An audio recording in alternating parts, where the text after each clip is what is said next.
Om Namo Bhagavate Vasudevaya. Srimad Bhagavatam, Canto 7, Chapter 2, Hiranyakashipu, King of the Demons, text number 10. Tavadyata bhuvam yuyam Brahmashatra sameditam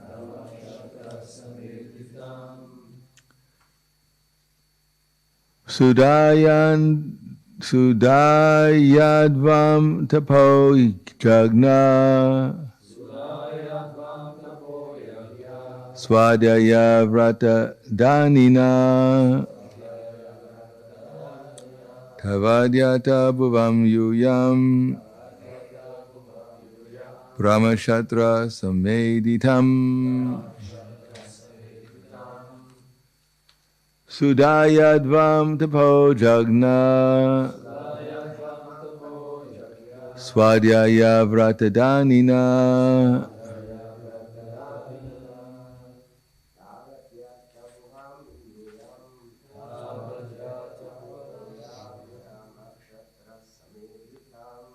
Brahmashatra sameditam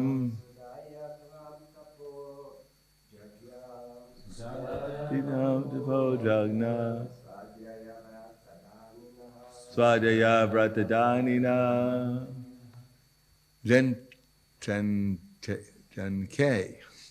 Jenke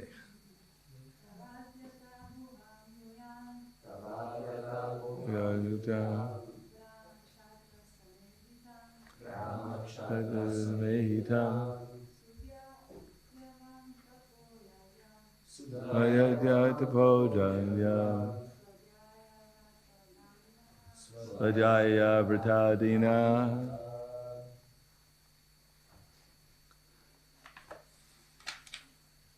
Tadvad. As long as I am engaged in the matter of killing Vishnu, Yata, go, Bhuvam, to the planet Earth, Yuyam, all of you, Brahmashatra, of the Brahmanas and Kshatriyas, Sameditam, made prosperous by the activities of Brahminical culture and Vedic government. Sudayadvam, just destroy. Tapa, the performers of austerities.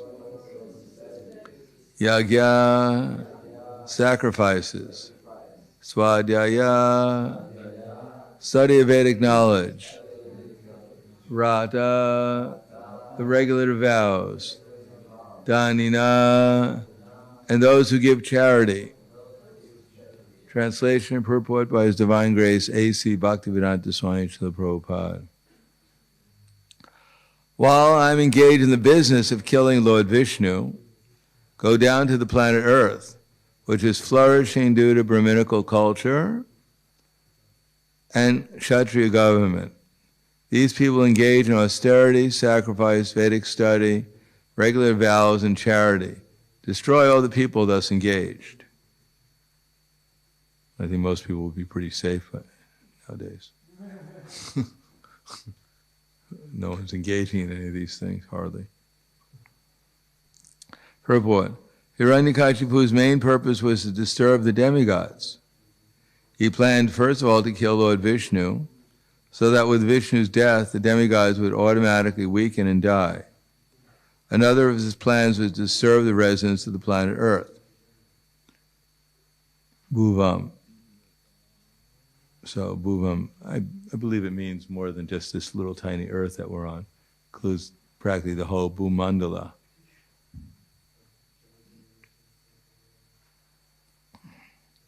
Peace and prosperity of the residents of Earth and all of the planets were maintained by Brahmanas and Kshatriyas. The Lord says in the Bhagavad Gita 4:13, Chatur maya shvistam guna karma vibhagashaha. According to the three modes of material nature and the work ascribed to them, the four divisions of human society were created by me. On all the planets, there are different types of residents. But the Lord recommends, referring especially to the planet Earth, which is inhabited by human beings, that society be divided into four varnas: brahmanas, kshatriyas, vaishyas, and shudras. Before the advent of Lord Krishna on this earth, it is understood that the earth was managed by the brahmanas and kshatriyas. The duty of the brahmanas is to cultivate shama, peacefulness; dhamma, self-control; titiksha, tolerance; satyam, truthfulness; saucham, cleanliness; and arjavam, simplicity. And then to advise the kshatriya kings how to rule the country or planet. Following the instructions of the brahmanas, the kshatriyas should engage the populace in austerity, sacrifices, Vedic study, and adherence to the rules and regulations established by Vedic principles. They should also arrange for charity to be given to the brahmanas, sannyasis, and temples. This is the godly arrangement of Brahminical culture. People are inclined to offer yajna because unless sacrifices are offered, there will be insufficient rain. Jagnad bhavati parjanya, which will hamper agricultural activities. Parjanyad ana sambhava. By inducing the Brahminical culture, therefore, the Kshatriya government should engage people in performing yajna, studying the Vedas, and giving charity. Thus, the people will receive the necessities for life very easily. And there will be no disturbances in society. In this regard, Lord Krishna says in the Bhagavad Gita 3:12, Ishtan bhogan hivo deva dasyante yagyabhavita terdatan apradayabhyo yo bhungte stena eva saha. In charge of the various necessities of life, the demigods, being satisfied by performance of yajna, sacrifice, supply all necessities to man. But he who enjoys these gifts without offering them to the demigods in return is certainly a thief. The demigods are authorized supplying agents who act on behalf of the Supreme Personality of Godhead, Vishnu. Therefore, they must be satisfied by the performance of prescribed yajnas. In the Vedas, there are different kinds of yajnas prescribed for different kinds of demigods, but all are ultimately offered to the Supreme Personality of Godhead. For one who cannot understand what the Supreme Personality of Godhead is, sacrifices to the demigods is recommended. According to the different material qualities of the persons concerned, different types of yajnas are recommended in the Vedas. Worship of different demigods is also on the same basis, namely according to the different qualities. For example, the meat eaters are recommended to worship goddess Kali, the ghastly form of the material nature. And before the goddess, the sacrifice of animals is recommended. But for those in the mode of goodness, the transcendental worship of Vishnu is recommended. Ultimately, all yajnas are meant for gradual promotion to the transcendental position. For ordinary men, at least 5 yajnas, known as Pancha Mahayajna, are necessary. One should know, however, that all the necessities of life that human society requires are supplied by the demigod agents of the Lord. No one can manufacture anything. Consider, for example, all the edibles of human society. These edibles include grains, fruits, vegetables, milk, and sugar for persons in the mode of goodness, and also edibles for non-vegetarians, such as meats, none of which can be manufactured by men. Then again, take, for example, heat, light, water, and air, which are also necessities of life. None of them can be manufactured by human society. Without the Supreme Lord, there could be no profuse sunlight, moonlight, rainfall, or breeze, without which no one can live. Obviously, our life is dependent on supplies from the Lord. Even for our manufacturing enterprises, we require so many raw materials like metal, sulfur, mercury, manganese, and many other essentials, all of which are supplied by the agents of the Lord, with the purpose that we should make proper use of them to keep ourselves fit and healthy, the purpose of self-realization, leading to the ultimate goal of life, namely liberation from the material struggle for existence. This aim of life is obtained by performance of yagas. If we forget the purpose of human life and simply take supplies from the agents of the Lord for sense gratification and become more and more entangled in material existence, which is not the purpose of creation, certainly we become thieves and therefore are punished by the laws of material nature. A society of thieves can never be happy, for they have no aim in life. The gross materialists, thieves, have no ultimate goal of life. They are simply directed to sense gratification, nor do they have knowledge of how to perform yagas. Lord Chaitanya, however, inaugurated the easiest performance of yaga, namely the Sankirtan yaga, which can be performed by anyone in the world who accepts the principles of Krishna consciousness. Hiranyakashipu planned to kill the inhabitants of earth so that yaga would stop and the demigods being disturbed would die automatically. When Lord Vishnu, the Yageshvara, was killed. These are the demoniac plans of Hiranyakashipu, who was expert in such plans, in such activities. While I'm engaged in the business of killing Lord Vishnu, go down to the planet Earth, which is flourishing due to Brahminical culture and a Kshatriya government.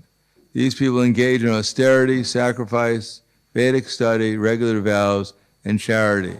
Destroy all the people thus engaged. Namo Vishnu Vidaya Krishna Prasthaya Bhutaya Srimate Bhaktivedanta Swami Tenamane Namaste Saraswatindeve Gauravani Vicharane Nirvishesha Shunyavadi Pasyatyade Satarne. Well, Hiranyakashipu wanted to destroy everyone who wasn't engaged in austerity and truthfulness and a list of other good qualities such as regular vows, Vedic study, sacrifice, charity. So it looks like he did a good job because everyone who's engaged in those things doesn't exist anymore on this planet. We're just left with everyone else. But these things are the purpose of life. The purpose of life is to obtain Vishnu. Ite vidu swartha gatim hi Vishnu. People don't know that their ultimate objective is to obtain Vishnu. And they become more receptive, more understanding of this if they perform yagya. Because by yagya, gradually, they come in contact with Krishna to some degree. And by such contact, gradually the unclear intelligence becomes purified, and one can understand, first of all, that we're eternal spiritual beings. Without understanding we're eternal spiritual beings, our whole existence is distorted. Anyone who identifies himself with the gross and subtle body, obviously he's on the wrong path, whatever he's doing. Now, of course, being on the wrong path, you could be on the worst path, or you can be on a better wrong path. Because even the process of obtaining a higher realm of material existence still means material existence.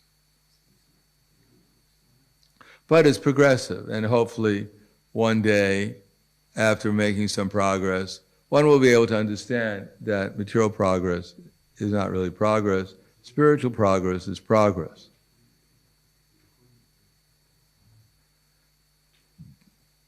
So this means that one actually comes to understand what the role of the soul is.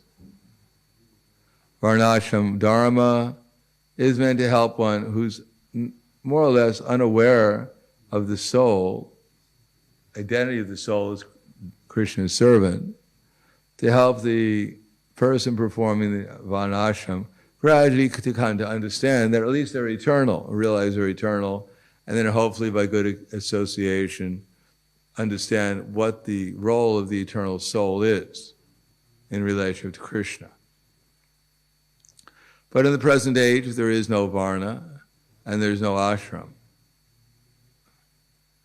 People are engaged in all kinds of sinful activities in order to make their living. Even one has cows, generally one is taking the milk from the cow and then killing the cow afterwards. It's like your mother takes care of you until you get around 16 and you kill your mother because you don't need her anymore. Not only you kill your mother, but you invite your friends over and you eat her.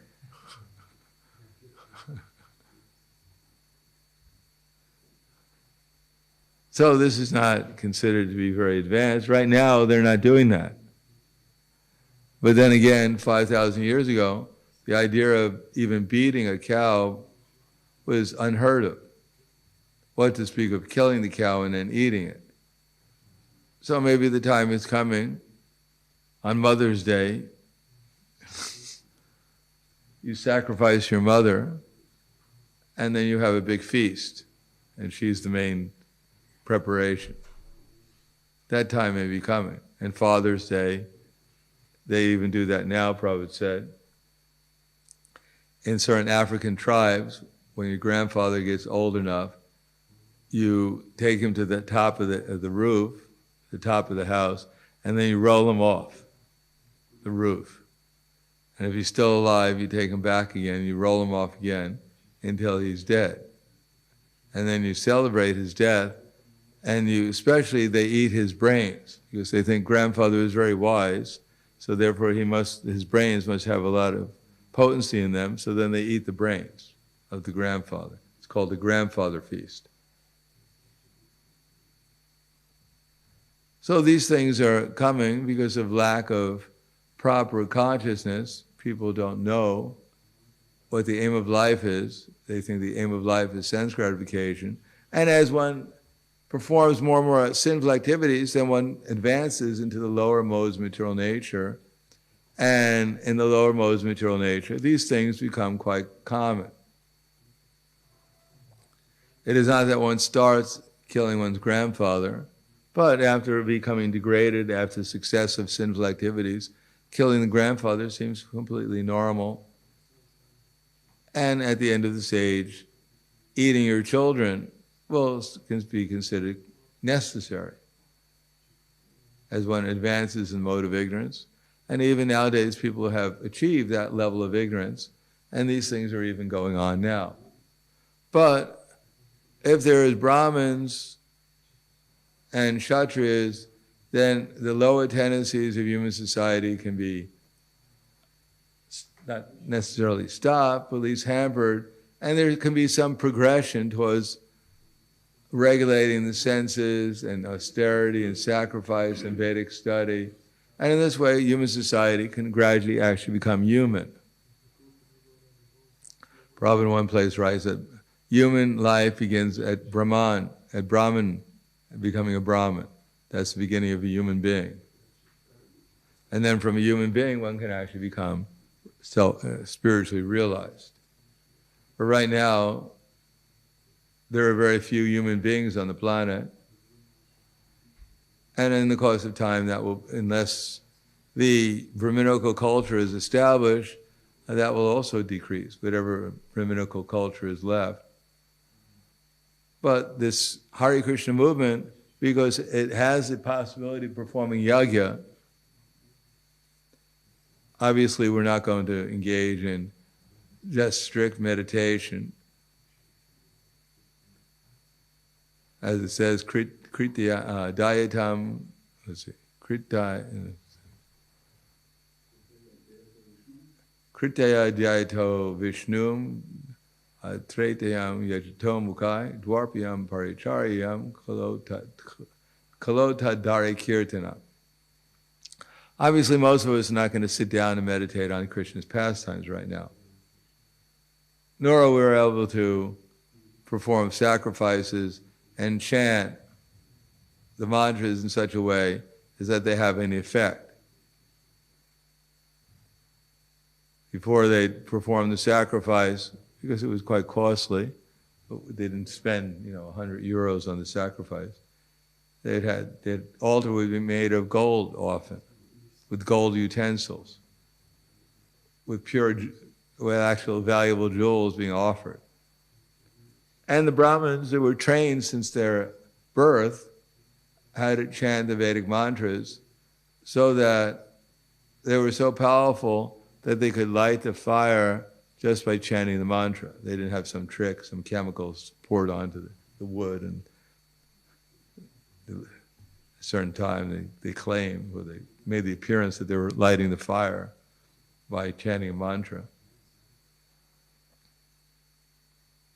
But they're actually able to vibrate the sound in such ways that the fire would start. And they were so powerful that when Prithu Maharaj was performing his sacrifice, the Brahmins who were performing the sacrifice, when Prithu Maharaj asked them to make Indra as the offering into the sacrifice, they could actually chant the mantras in such a way as that Indra began falling into the fire, and he was going to be a burnt Indra. Luckily, Vishnu came and saved him. But Indra is not some ordinary personality. He's in charge of all the rain in the universe. He's the king of the demigods. And yet the Brahmins were so powerful, they could even kill Indra if they wanted to. Of course, generally they didn't kill Indra, because you kill Indra, you also get some reaction for it. But we can't even kill an ant. We can't even, we try to chant a mantra and have the ant walk into the fire sacrifice. He's going to look at us and run the other way. So we don't have the potency, the power to perform that kind of yajna in this age. Nor are we temple worship. You make a mistake in temple worship, you get quite a reaction. Everything had to be on time. Everything had to be completely clean. Everything had to be with reverence, or else one would get into difficulty. And in this age, even though Harinam Sankirtan is the yajna, we have a difficulty even doing that in such a way to have an effect. It's not enough just to chant Hare Krishna. We have to live a life in such a way that the Hare Krishna mantra becomes, we get an effect from it. It's not just chanting and listening to our beautiful voice. It's actually chanting and Krishna listening to our voice, whether it's beautiful or not, and listening to our sincerity, that we actually want to engage in His loving service. It's more important that Krishna appreciates our feeling, our desire, than it is that everyone else applauds our chanting at the end.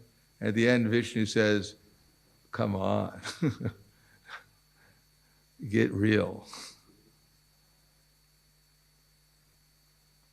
So in this age, it's more important to try to understand Krishna in truth while we're performing Sankirtan. And at the same time, we don't neglect the Varnashram system. The Varnashram system is eternal, but it's not equally applicable in every age. Otherwise, we would be strictly following Varnashram. Varnashram takes lifetimes to achieve, but we follow the principles of Varnashram, some of the basic principles, in order to successfully execute the Sankirtan movement.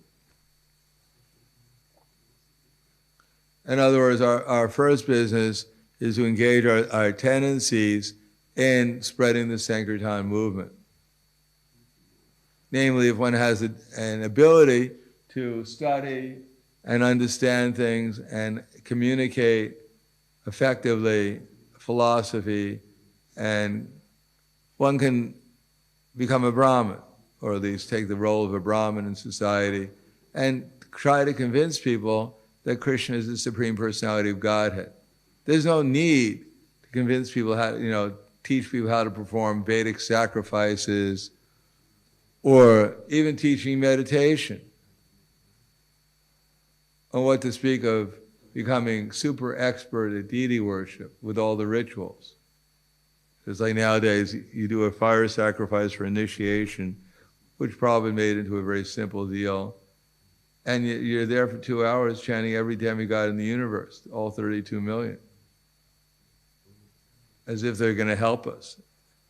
At the end, you still have this exactly the same treasure you had before you chanted Kubera's name. He didn't give you a dime for all the effort we're making. So all this elaborate deity worship or meditation or sacrifice, this is not recommended in Kali Yuga. Chanting sincerely the holy name, that's what's recommended. That's what will change everything.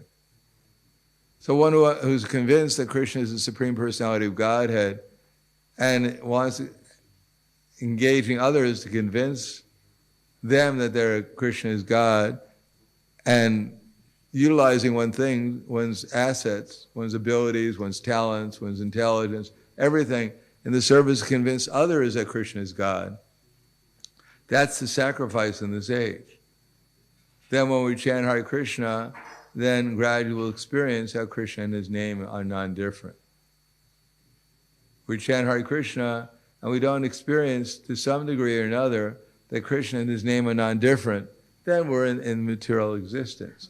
We're chanting in material consciousness. Of course, we're chanting material consciousness because we're not pure devotees, but we have to try to overcome our material consciousness by trying to take shelter of Krishna, realizing that the holy name is Krishna, not some ordinary sound vibration, and we should feel that dependent on Krishna. Feel that our only shelter is the holy name.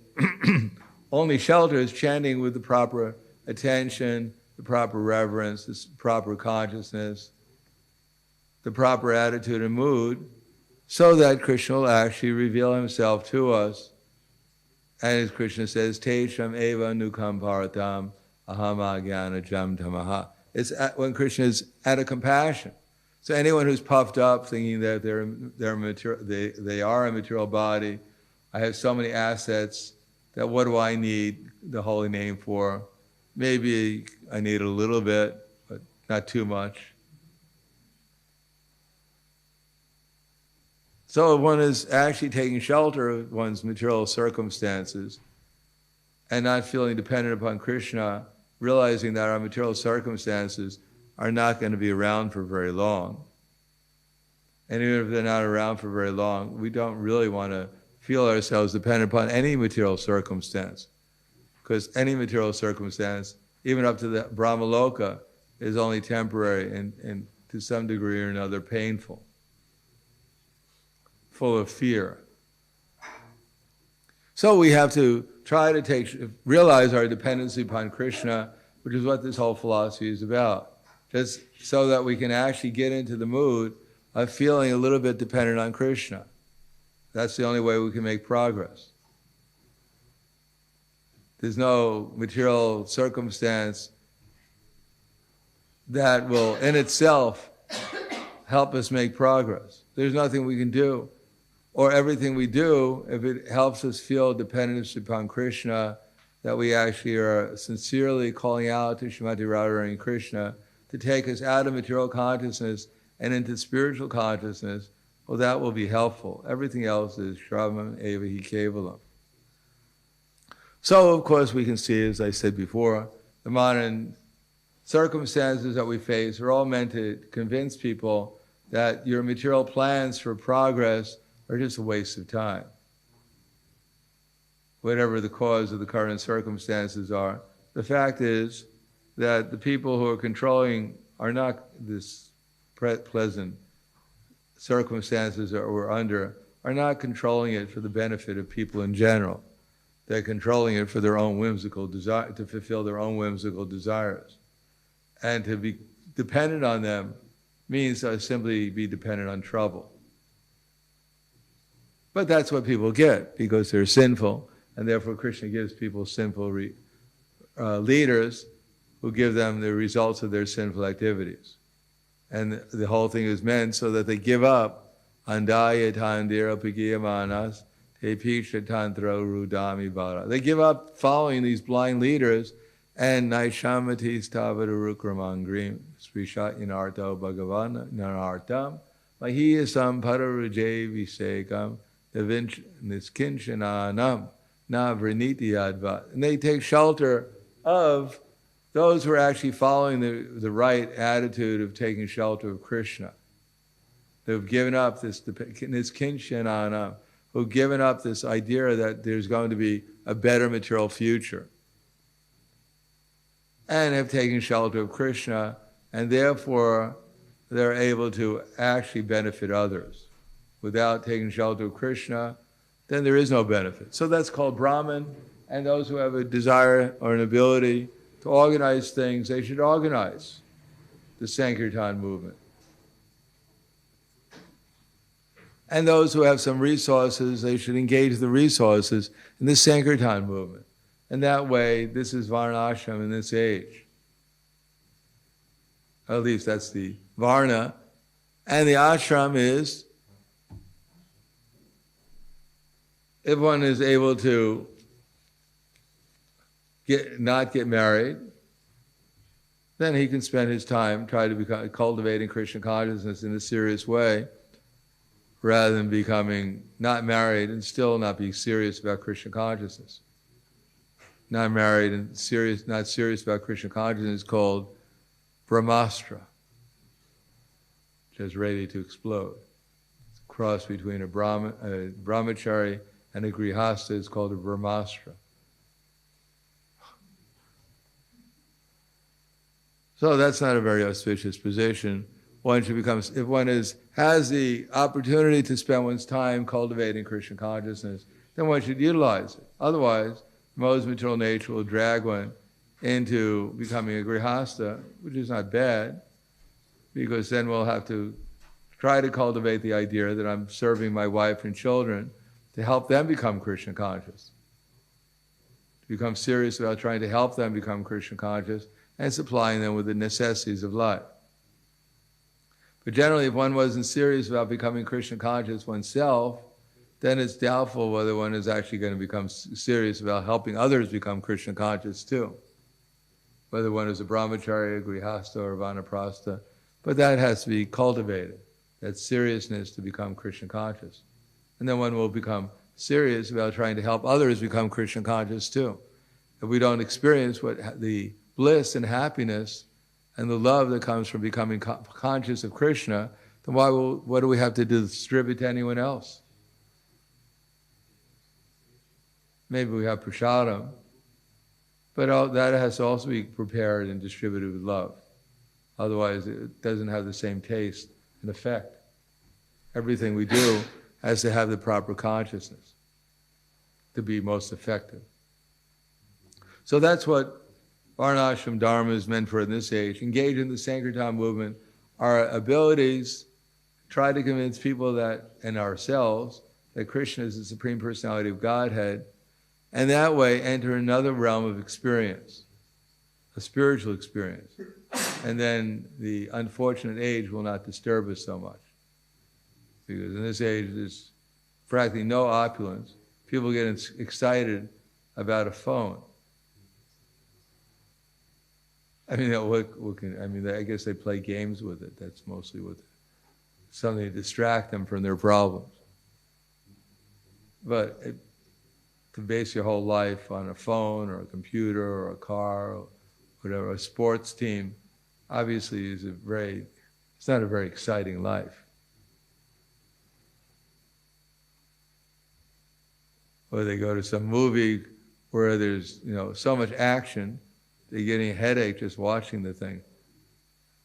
And they walk out, they're more empty than when they started. In fact, they have to go home for a week and take rest. Their minds have become so disturbed by all these activities that are going on.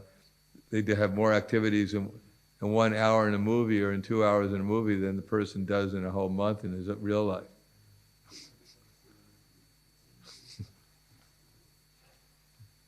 So this is not the purpose of life. The actual purpose of life is to enter into the spiritual realm of consciousness where one can actually become refreshed, enlightened, and progressive and productive in one's life, and actually helping others get their ultimate goal of life to achieve it, which is to obtain Krishna, their relation with Krishna, and with everyone and everything in relation to Krishna. So I'll stop there. Thank you. Any questions or comments? Yes. Hare Krishna. In our books, demigods figure quite prominently, and demigod worship is condemned in many places and discussed. Sometimes a license is given, and sometimes it's encouraged, even like in the 3rd chapter of the Bhagavad Gita, and in the Yagya Chakra description. But it seems that in the modern Western society, people, even if they accept God, it seems it's easier for them to accept the supreme God rather than accept the demigods. So, how relevant is such discussion of demigods to a modern Western person who has no concept of demigods? Well, demigods were actually quite prominent when people were civilized. And in practically every culture, not that long ago, just some thousands of years ago, the Greek culture, the Roman culture, and even the Christian world at one time was full of sub-demigods. Everyone had their deities everywhere. I guess especially the pagans, but pagans, most of the Christians are just former pagans. That was the understanding, that there were controllers everywhere throughout all nature. How relevant it is? Well, first of all, we want to get people to chant Hare Krishna. Everything we tell them, about is probably beyond our conception too. Therefore, we try to avoid getting too much into these things because we're pretty dull. Therefore, we try to concentrate on chanting, and our main book is Bhagavad Gita, Nectar Devotion, etc., Srimad Bhagavatam. But we don't emphasize so much, just like we don't try to emphasize people to perform sacrifices to the demigods. Although Bharat Maharaj, when he worshipped the demigods, he worshipped them as devotees of Krishna. But we don't understand that, because we're not, the only yajna we have to perform is the chanting of the holy name. And we hope that, obviously there's only a few of us doing it, so it hasn't changed the weather patterns if you look outside very much. So we're not really seeing the effect on the demigods so much. I mean, it may be there, but it's not noticeable, at least to me, how our chanting has changed the weather patterns around the world, or given us extra prosperity. So we don't emphasize it so much, but we're emphasizing a change on our own consciousness, and somehow or another getting the ability to change other people's consciousness. That's what we emphasize the most. Something practical, down to earth, immediate, that we can actually do. Anything else?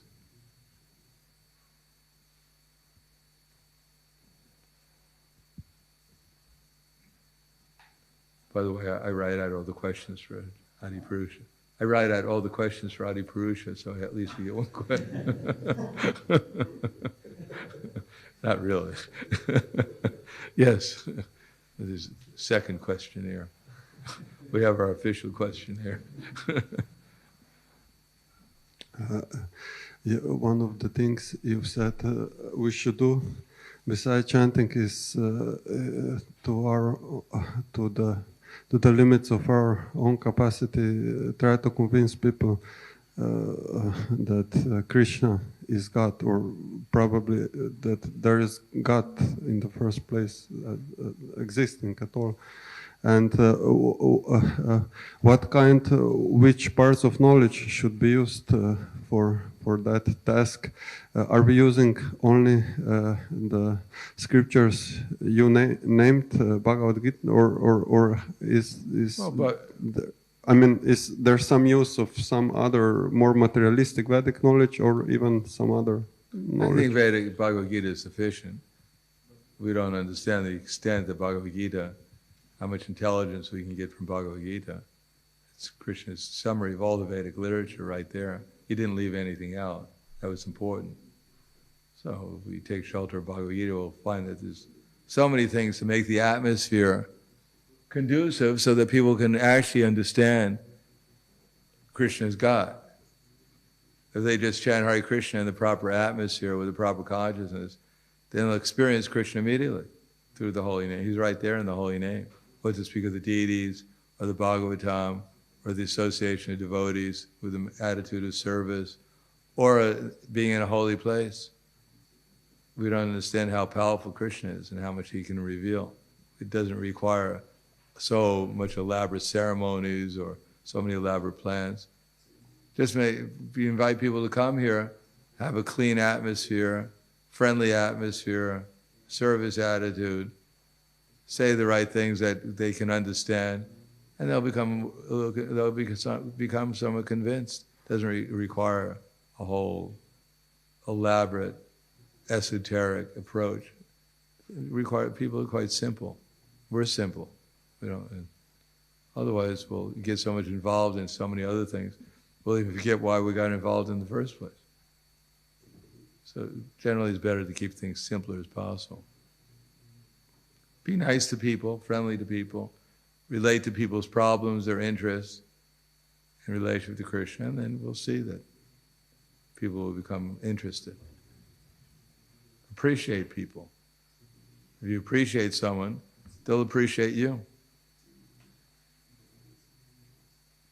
Yes. I have a question regarding the question from Uruguay Prabhu. So where is there, if Bhagavad Gita is sufficient enough, so what about bridge preaching? Because usually with bridge preaching you're not using Bhagavad Gita, you're using some other knowledge, or what is the point of bridge preaching? I don't know what the point is. Hopefully bridge preaching is to arrange an atmosphere or a situation that people feel comfortable in, that you can introduce Krishna consciousness in. But hopefully that's the idea. But bridges have two sides. They have the side that where one class of people are on, and we're supposed to be on the other side. But sometimes we find in bridge people, instead of people crossing over the bridge to our side, we cross over the bridge to their side. So bridge preaching has its danger too. We have to be careful. But the idea is that we want to establish an atmosphere. But we can do that without bridge preaching, actually. We can have a nice, friendly atmosphere, concerned atmosphere, appreciative atmosphere. We can direct to our teachings and our situation to what people's interests are and what their needs are, etc. And that will be the best bridge preaching we could possibly have. So effective. Yes? Gita does have bridge preaching in the three modes section. It's perfect bridge preaching. Food, austerity, everything. Mike. I'm saying that the Gita does contain wonderful bridge preaching by Krishna in terms of something easily digestible, or ordinary morality, or very reasonable things like the description of the three modes. Food in the three modes. Don't eat rotten food. Some will object, but A lot of people object. Yeah, for the karmis, Krishna has karmyeva vikariste mapaleshu gadachana. You have a right to perform your duty. You're supposed to do it, but don't be attached to the fruit. For the gyanis, there's bhavanam jnananam ante. That yes, be a jnani. Cultivate knowledge. It may take you a while before you realize the truth, but go ahead, keep on doing it. Yoginam api sarvesham madgatenantara. Yeah, be a yogi, but concentrate on the Supreme in your heart. So there's something for everyone. The jnanis, the karmis, the yogis, there's something for everyone there. There's a take-home. And for the bhaktas also.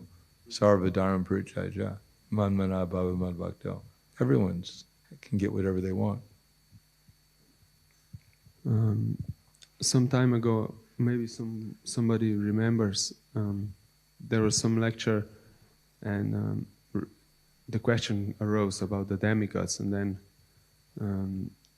it was said that actually for us nowadays the demigods are Facebook, Apple, and those things, and this is how they are affecting us. It's not that we are completely away from the demigod culture. I don't know if Facebook is the demigod. I don't know who on Facebook is a demigod. There are real demigods. There are actually persons who are controlling the universe. These are persons who are worshiping. Mahajana yena kata sabhanta. We're worshiping people in the mode of ignorance, but that doesn't make them a demigod. We're worshiping people in the mode of passion. It doesn't make them a demigod. It makes us a fool, that's all. We don't know who to worship.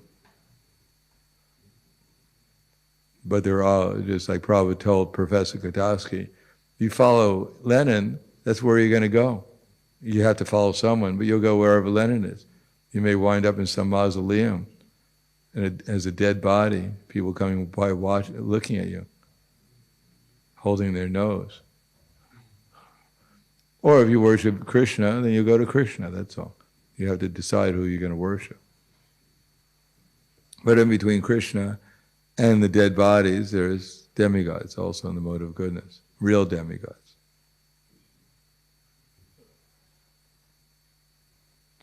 Okay, thank you very much. Grantaraj Srimad Bhagavatam Ki Jai.